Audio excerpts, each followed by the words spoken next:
Chào mừng các bạn đã đến với kênh của bà Nana Cộng Hòa Séc. Các bạn thấy nem rán của mình màu có đẹp không ạ? Trong video lần này mình sẽ chia sẻ với các bạn một cách làm nem cơ bản nhất. Mình cũng chia sẻ tất cả những bí quyết của mình để các bạn có những chiếc nem vàng ruộm màu đẹp như thế này. Không những thế, vỏ rất giòn và nhân rất là xốp. Các bạn biết không, món nem là món Việt Nam đặc sắc mà không chỉ mọi người Việt Nam yêu thích mà cả những bạn nước ngoài nếu mà được mời món này thì các bạn ấy đều vô cùng thích thú và rất ấn tượng với ẩm thực của Việt Nam đó. Các bạn nghe này, cái bánh đa nem của mình rất là mỏng và mình chỉ gói một lượt bánh đa thôi nhưng mà nó vẫn giòn. Nó giòn kiểu như là giòn mềm ấy, chứ không phải là giòn cứng đơ mà ăn gãy cả răng ra đâu. Như thường lệ thì cách làm của mình hướng đến sự đơn giản và quan trọng nhất là một vài bí quyết nhỏ. Các bạn hãy thử vào bếp làm cùng mình nhé. Nguyên liệu thì có thịt lợn xay, giá, miến, mộc nhĩ, hành tây. Hành lá thì cho thêm vào cho nó thơm và su hào cà rốt để cho vào nước chấm. Cái cà rốt thì phần lớn sẽ cho vào nước chấm nhưng mà một ít thì mình sẽ bào ra mình cho thêm vào nem. Và hiện tại thì mình đang dùng bánh đa thổ hà. Một thành phần nữa không thể thiếu được đó là 4 quả trứng gà to cỡ L các bạn ạ. Tất cả thành phần thì mình sẽ ghi lại ở phần mô tả, tuy vậy mình cũng cân để các bạn nhìn rõ. Mình dùng thịt lợn nạc hoàn toàn bởi vì là rán nhiều mỡ đã rất là béo rồi. Hành thì chơi luôn 3 màu cho đủ vị. Mình giới thiệu với các bạn bí quyết đầu tiên để cho nhân được ráo, đó là dội qua miến bằng nước sôi, không ngâm bằng nước lạnh các bạn nhé, bởi vì là miến rất là lâu ráo. Bước thứ hai thì mình sẽ nạo một ít cà rốt. Mình nạo để lấy một ít cho vào nem và tiện thể thì nó cũng tạo thành những cái rãnh thì mình khỏi phải tỉa hoa. Tiết kiệm thời gian được tí nào hay tí đó các bạn ạ. Còn su hào mình sẽ thái con chì, sau đó mình cắt các cạnh thành những cái rãnh như thế này.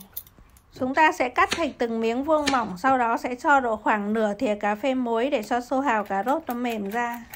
Và thái hạt lựu 3 củ hành để cho vào làm nhân nem. Miến mình chỉ cần dội nước sôi và nó mềm dẻo luôn, các bạn thấy không, mà nó không có một tị nước nào, rất là ráo. Mộc nhĩ thì bỏ chân, xong đó rửa sạch và thái nhỏ. Sau đó chúng ta sẽ cho thịt vào, đập 4 quả trứng vào. Mọi người sẽ nghĩ là cho thịt vừa nạc vừa mỡ thì nó sẽ không khô, thế nhưng mà mình nghĩ là khô hay không là ở cái lượng rau, mình cho rất là nhiều rau cho nên không thể khô được. Cho hạt tiêu tùy thích và cho khoảng 2-3 thìa bột nêm các bạn nhé. Mình cho 3 thìa bột nêm. Sau đó thì chúng ta sẽ trộn lên cho đều. Và đây là bí quyết thứ hai để cho màu nem được vàng đẹp các bạn ạ. Đây là mật mía mình mua của Tây, mình sử dụng thay nước hàng. Các bạn lấy 1 thìa mật mía, 1 thìa mật ong và 2 thìa giấm pha cùng với lại 400ml nước ấm. Mình khuấy đều cho nó tan hết ra, xong rồi mình dùng bánh đa vào như thế này. Mình sẽ dùng 2 cái thớt để mình rải 2 tờ giấy bếp ra, xong rồi mình dùng từng 2 cái một thì mỗi lần mình sẽ gói được 2 cái nem. Chúng ta dùng giấy bếp hoặc là có thể là cái khăn mặt khô để cho nó thấm bớt nước ở bánh đa đi. Mình cho nhân vào tương ứng với cái bánh đa để mình gói. Nem miền Bắc ấy thì là thường là gói to chứ không gói nhỏ. Hơn nữa thì nếu mà gói nhỏ ấy, thì là sẽ toàn bánh đa, mà cái bánh đa thì nó thường hay mặn. Thì chúng ta gói nhân thì tương ứng với bánh đa, chứ đừng để cho bánh đa bị nhiều quá thì sẽ vừa bị mặn lại vừa nhân lại không được xốp. Và cũng không nên gói to quá, bởi vì nếu mà gói to quá thì khả năng có thể nó bị bục. Với chỗ nguyên liệu đó thì mình gói được 22 cái. Khi mà mình cuốn được một nửa, tức là được một đĩa, thì mình sẽ cất cái đĩa đấy vào trong ngăn mát tủ lạnh để một lúc để cho cái vỏ nem nó khô hơn một chút.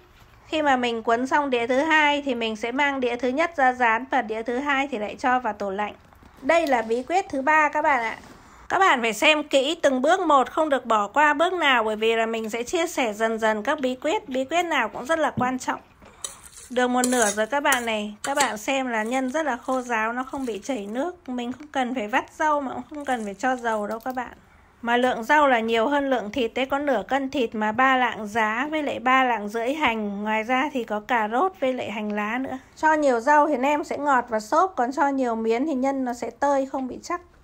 Bây giờ làm đến su hào cà rốt thì mình sẽ vắt bớt nước để cho nó bớt mặn đi. Xong rồi mình sẽ cho vào một ít đường và giấm. Cho khoảng 2 thìa đường đỏ và 1 thìa giấm.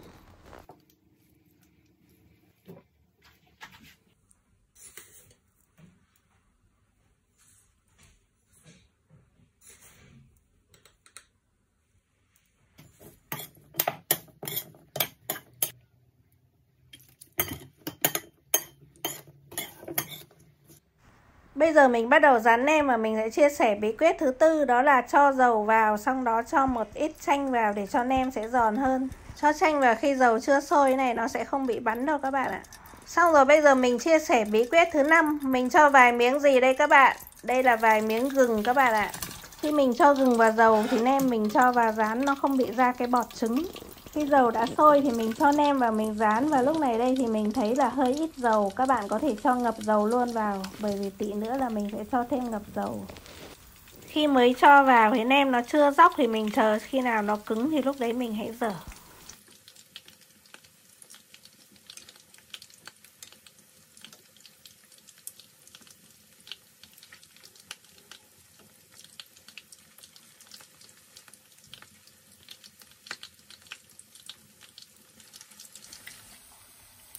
Mình sẽ dán cứng tất cả các mặt, xong rồi mình cho ra, xong rồi lúc nào mình gần ăn thì mình sẽ lại dán lại các bạn ạ.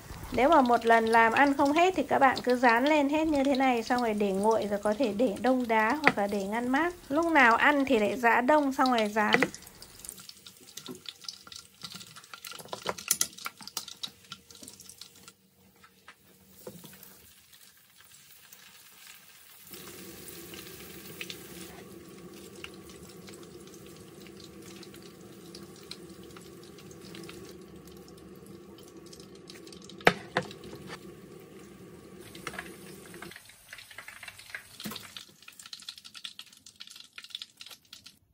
Để pha nước chấm thì mình sẽ dùng 400ml nước ấm, 4 thìa đường đỏ, 2 thìa giấm và 4 thìa nước mắm.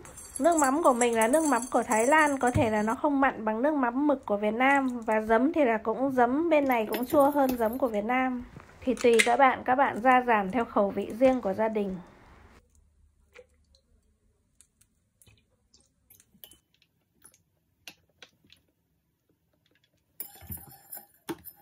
Chúng ta sẽ chỉ cần bóp dập tỏi thôi, mình không cần phải bóp tỏi nát quá thì mình sẽ ăn lẫn phải cái tỏi sống. Lúc này là khi mình đã luộc bún, rửa rau và pha nước chấm xong rồi thì bây giờ mình sẽ bỏ nem ra rán lại lần thứ hai. Các bạn thấy là nem rất là vàng đều, không chỗ nào bị cháy cả, dầu vẫn trong suốt. Vỏ nem mỏng nhưng mà không bục, không bị vỡ, các bạn thấy không? Rất là hấp dẫn.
Vậy là mình đã hoàn thành món nem và mình đã chia sẻ tất cả các bí quyết của mình cho các bạn rồi.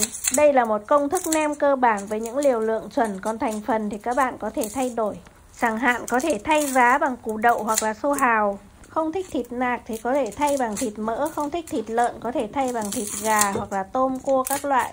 Các bạn hãy làm và chia sẻ thành quả cho mình biết nhé. Và đừng quên đăng ký kênh ủng hộ mình nhé. Mình chân thành cảm ơn sự ủng hộ của các bạn. Cảm ơn các bạn đã theo dõi và chào các bạn.